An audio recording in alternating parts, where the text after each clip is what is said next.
Welcome to Honey Speaks. Chicago, 1987, West Side, Austin area. This is Queen Teresa, a mother, a boss, a ride or die woman who turned pain into power after the streets took her husband.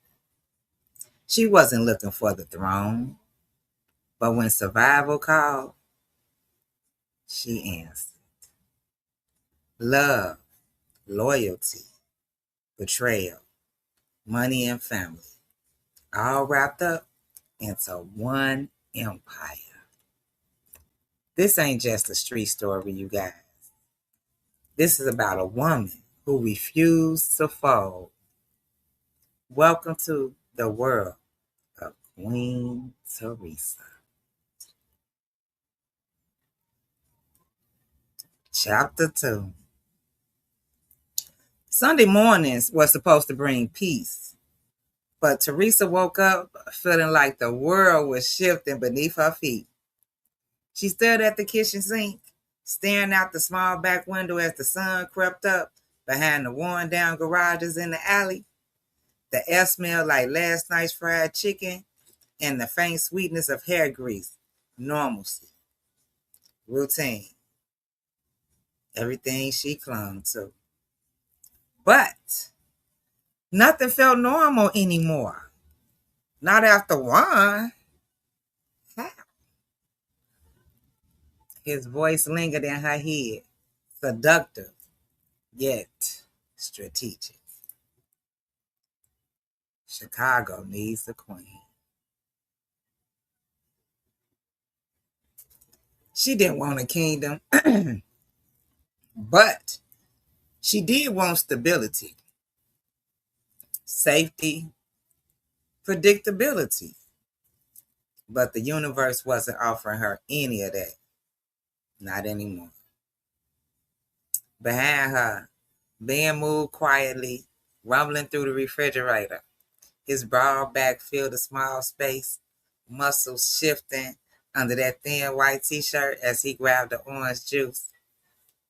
Ben was a good man, a safe man, the opposite of everything Terry was, and everything that Juan still is.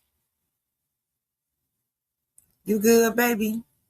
Ben asked, voice soft and cautious. Teresa wiped her hands on the dish towels and said, baby, I'm just tired. Just tired. Ben poured the juice into a cup. He watching her.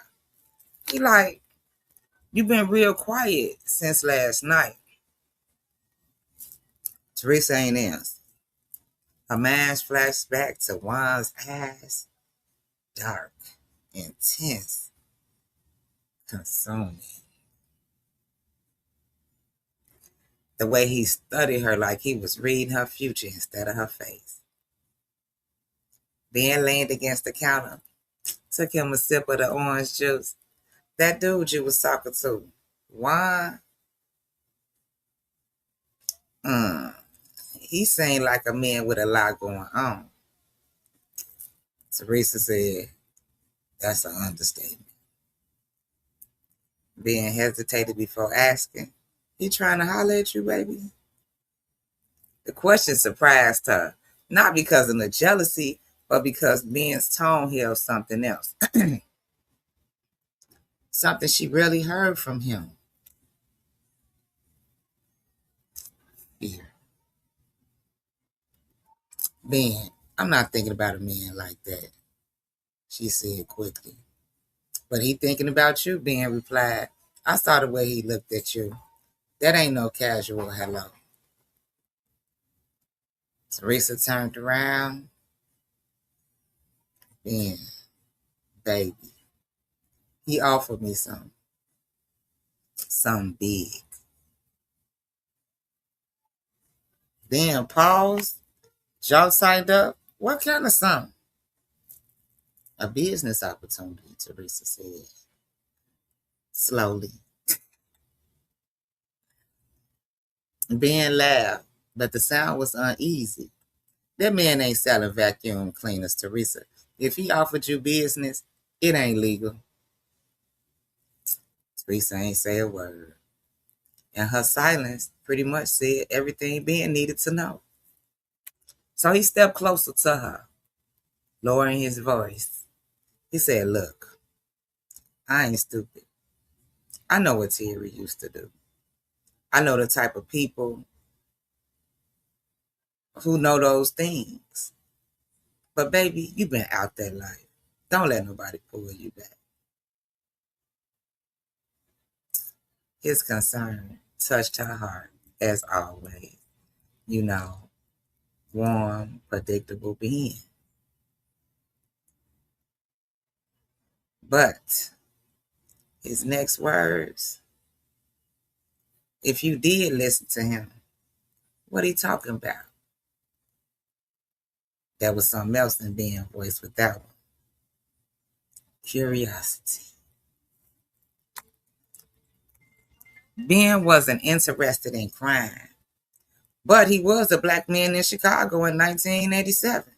Construction work was steady, but it wasn't secure. The money came slow. Winter layoffs was real, and he loved Teresa. If she needed anything, he wanted to understand all her options, even the dangerous. I don't know yet, Teresa said, but I'm not entertaining anything crazy. Ben nodded, but his eyes betrayed him. Just be careful. Men like him don't offer opportunities unless they want something big in return. But she knew that. The problem was, Juan didn't look at her like a liability. He looked at her as an asset. And nobody had looked at her like that in years.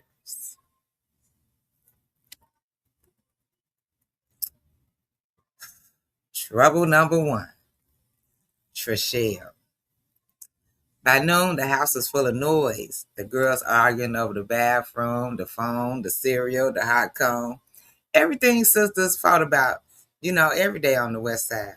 But something about Trishelle felt off. She was quieter than usual, sitting at the table, doodling in the margin of a notebook. Teresa noticed how pale her daughter looked and how her hand shook slightly. "You eat yet?" Teresa asked. "No," Trishelle murmured. "You okay?" "Yeah, I'm fine." Lies. Teresa knew lies too well. They lived in her house like unpaid bills. "Trishelle, look at me." Trishelle slowly raised her eyes, big, beautiful, vulnerable, and terrified. "Mom," her voice cracked. "I did something stupid." Teresa like, "What happened?"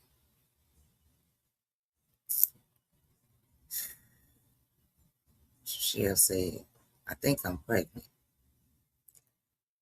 The air left out Teresa's lungs, the room spun, everything blurred, baby. "How late are you?" 2 months. 2 months. 2 months of secrets. 2 months of her baby girl carrying fear alone. Teresa grabbed her daughter's hand and said, "Baby who?" Trishelle swallowed hard. "Marcus from school." "The senior? The one with the leather jacket?"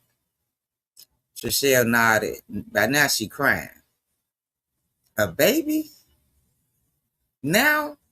With money tight, bills stacking? Girl, we can't afford no baby." Her heart ached for her daughter, but reality cut deep. "Okay, we'll figure it out. I ain't gonna let you go through this alone, baby. I love you." But inside her mind was screaming like, how? How am I supposed to take care of another child when I'm barely holding on to the ones I already got?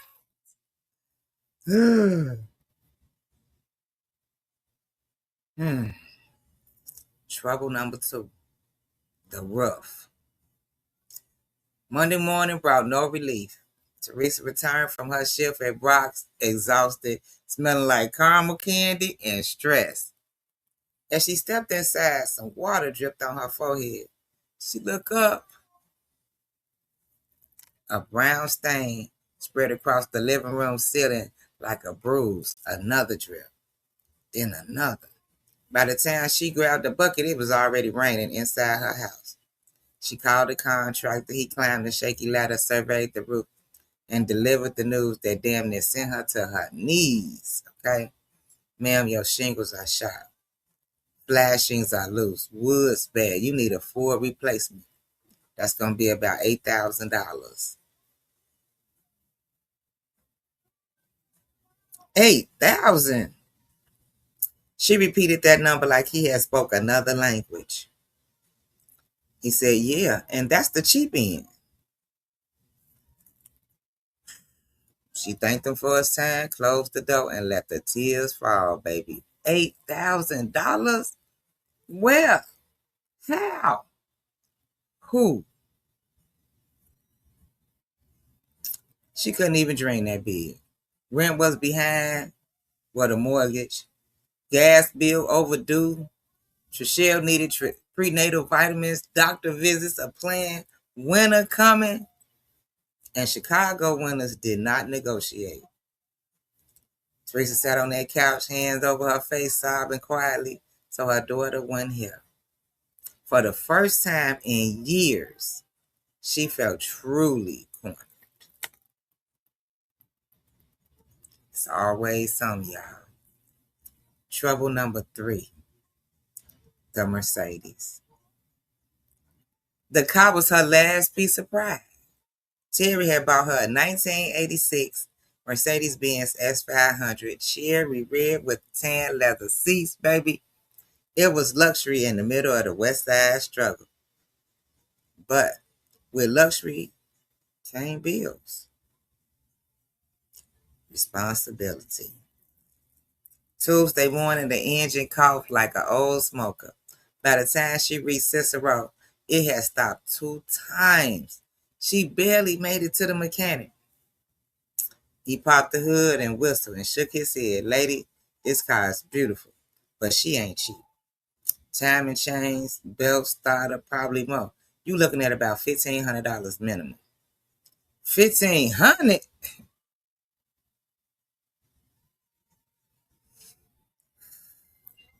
Baby. Teresa laughed, said, man, put it back together. I'll figure it out later. But there was no later. Not without no money. Not without no help. Not without him.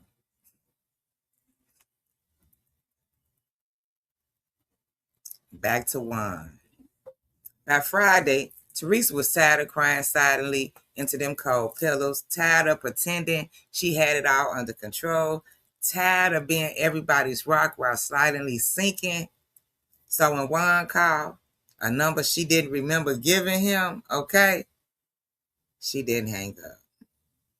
Teresa, he said smoothly, I've been thinking about you. Juan, I told you I'm not interested in anything illegal. Illegal? Who said anything illegal?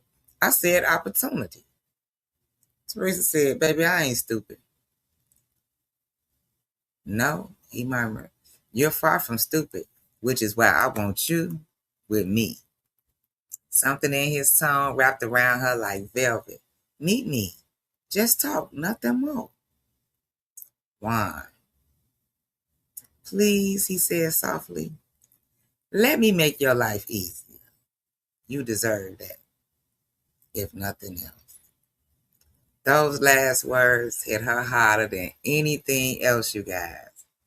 Because no one, not one single person, had told Teresa that she deserved a break in years.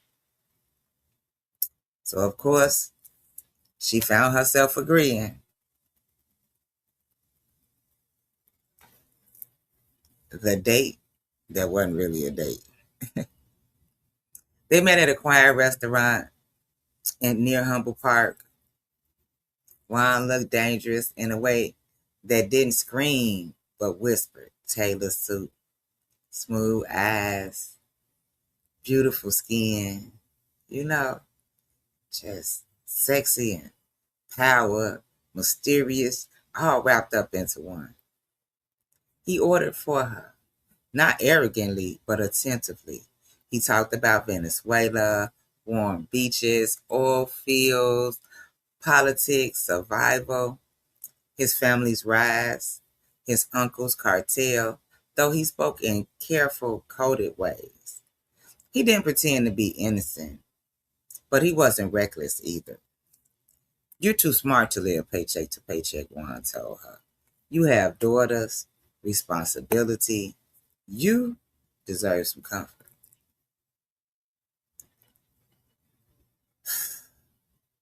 Teresa jaws tightened. She said, comfort comes with a cost. Some costs are worth paying, Juan said. Teresa paused, looked Juan dead in his eyes and said, what do you want from me? Juan leaned in and said, loyalty, insight, and your presence. My presence? He said, it steadies me. She said, Juan. He reached into his jacket, pulled out an envelope, and placed it on the table. He said, for your roof. She said, what? He like $8,000, no strain, no pressure. I can't take that from you, Juan. You can and you will because you need it. And because I want to help you, Teresa. Teresa stared at that envelope like it was a bomb, okay? Shoot, maybe it was. Maybe she was just ready to let it all explode. But Ben couldn't help her like this. Her job couldn't help her like this. Life wasn't offering any miracles her way. But Juan was. The shift in his eyes. When dinner ended, Juan walked her outside. The night air was cool, the city humming in the distance. Teresa felt exposed, like he could see all her worries, all her hopes. At her car, she turned to him and said, why me? He didn't answer her immediately. He studied her, like a man assessing an asset. But like a man discovering a weakness within himself, he finally spoke. When I first saw you, I thought you would be useful to my business.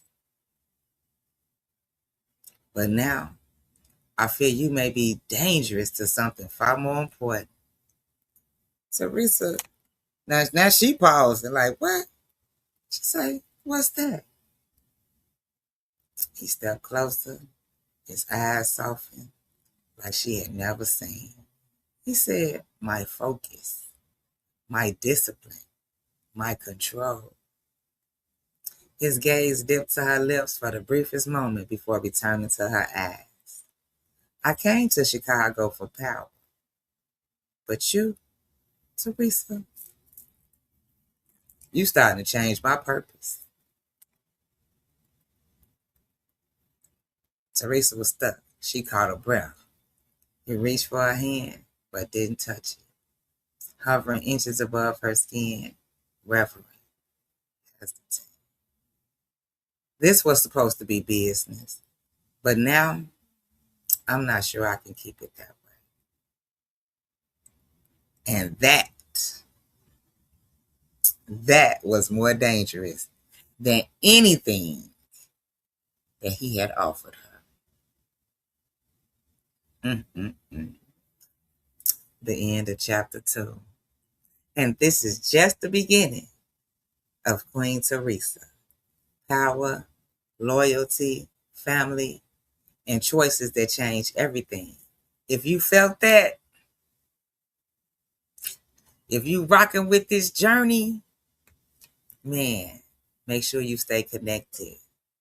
Please Like, share, and subscribe to my YouTube channel. Subscribe to my Facebook. Follow me on Facebook. Follow me on all my social media platforms. This Culture Connects on YouTube is where you can see this whole video. So if you don't want to miss the next chapter, lock into that Culture Connects channel because we're just getting started. Until next time, you guys, thank you for listening.